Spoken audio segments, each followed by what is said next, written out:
ନା ନା ଭଉଣୀ, ଏହା ମୁଁ କେବେ ସହ୍ୟ କରିପାରିବି ନାହିଁ। ଯେପରି ହଉଛି ହଉ, ଅଞ୍ଜନକୁ ନିଚ୍ଛିନ୍ନ କରି ରଞ୍ଜନକୁ ରାଜା କରାଇବାକୁ ହବ। ଏହା କଣ ସତ୍ୟ କି ଭାଇ? ଏହା କଣ ସତ୍ୟ?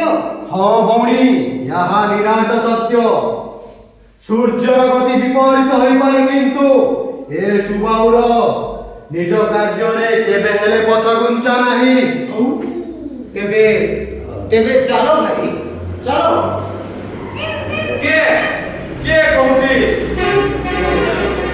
ଅଞ୍ଜନକୁ ନିଚ୍ଛିନ୍ନ କରି ରଞ୍ଜନକୁ ରାଜା କରାଇବ ବୋଲି? ମୁଁ କହୁଛି ଅଞ୍ଜନକୁ ନିଚ୍ଛିନ୍ନ କରି ରଞ୍ଜନକୁ ରାଜା କରାଇବାକୁ ହବ ବୋଲି। ସୁବାହୁ, ତୁମେ ଜାଣିପାରୁଛ କାହା ସହିତ କଥାବାର୍ତ୍ତା କରୁଛ?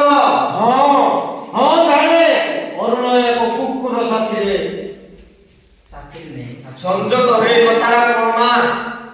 ତୁମେ ଯଦି ଏ ସୁନ୍ଦରଗଡ଼ ରାଜ୍ୟର ରାଣୀ ନ ହୋଇଥାନ୍ତ, ତାହେଲେ ମୋର এই ସୁତୀକ୍ଷ୍ଣ ତଲବାରୀ ମୁନରେ ଚୁପ୍ କର ସେନାପତି ଅରୁଣ, ନଚେତ୍ ଅସମ୍ଭବ।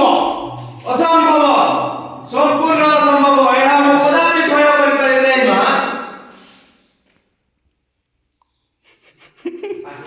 ପାସରି ଗଲେ ନାଇଁ